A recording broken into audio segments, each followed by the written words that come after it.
Аз съм бащата и мисля, че е момче. Аз съм майка и мисля, че е момиче. Аз съм чичото, да бъде извинен. Аз съм дядото.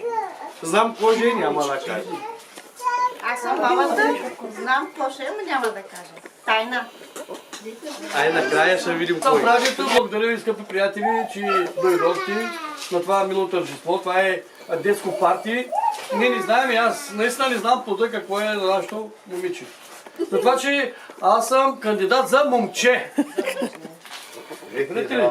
За момче. Така, плясайте да плясайте да. Това баба и искам да е момиче.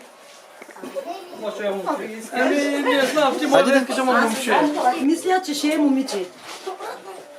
И съм права баба. Basi.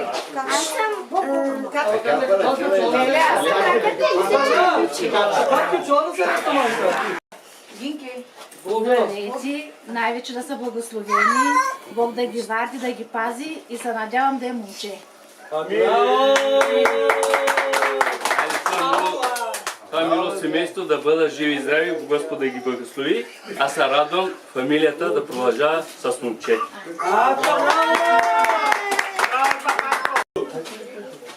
Аз съм Вичето и мисля, че ще е момче. Аз съм малкия Вилчо. Мисля, че ще бъде момче. Да са живи и здрави и благословени. Аз съм Аз съм братовчера и мисля, че е момче.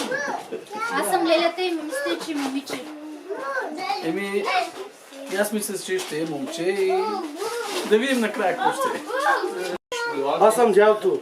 На 100% за момче. Черна змари маста.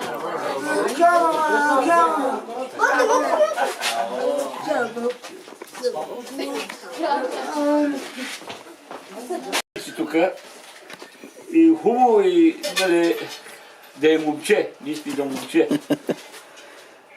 Бъдете благословени. Ние сме тук към си, сме духовни сестри и братя на нашата сестра Темба. И мисля, че ще е момиче, ама нека да бъде Божията воля. Бъдете благословени.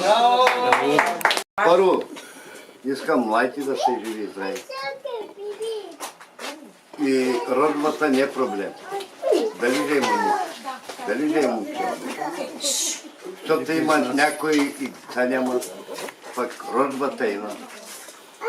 Дали же е момче, дали момиче, да е живо и здраво, и да сте живи и здрави и вие, и да сте щастливи, да се радвате за деца. 5, 6, 10.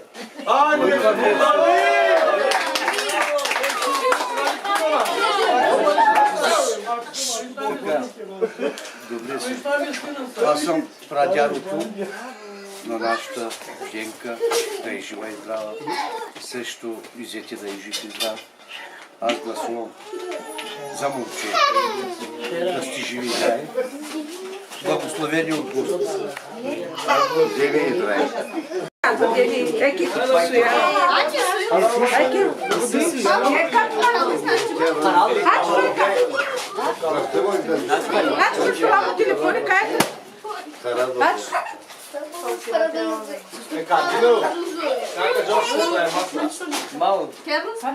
Masiga jam. Kalak.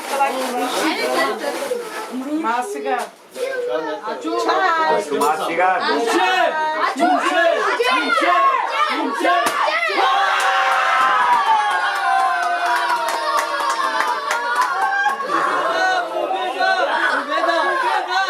Да.